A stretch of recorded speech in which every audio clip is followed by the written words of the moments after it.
Betesda toerana anankiray tao Jerosalema izay nalaza fa misy fary kely afaka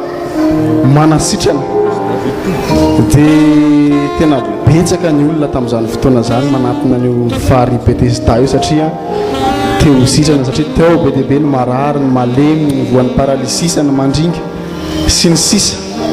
satria mbola tsy nalalany Jesosy ny olona fa mbola zay ny fantatry ny olona hoe any amin'izay misy manasitrana dia zay ny hazakazahana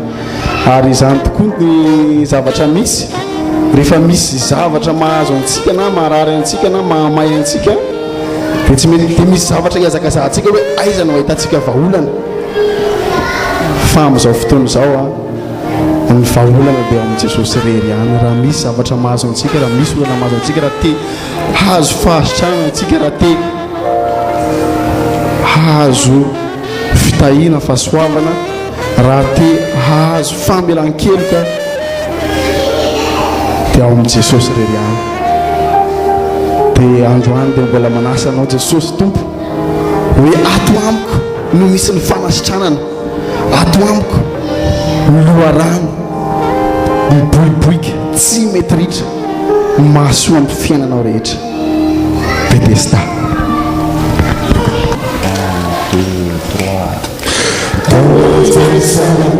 Tanat viravravoana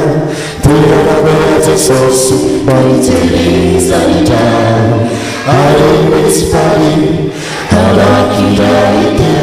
teo akaiky ny vavahadin'ondry zanatany Betesda fahaizesana tanat viravravoana toerana Jesosy maiterizana ary misy fary anankiray teo akaiky ny vavahadin'ondry zanatany Betesda ary misy fiarofanadiny zay hita tamin'io toerana io tao ohatra ihany marany maro nitsamba ny madila ary ny mandringako ary misy fiarofanadiny zay hita tamin'io toerana io tao ohatra ihany marany maro nitsamba ny madila ary ny mandringako ary misy lehilahy anankiray teo zay efa narary mafy naritreabe fantatry Jesosy izany zavatra izany ka dia mamparony teo sitrana vaiana ary misy lehilahy anankiray teo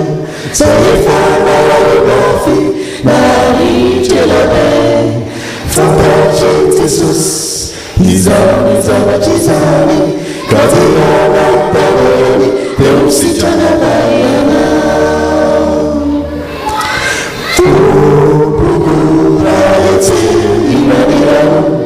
Tiba misy olona atroboka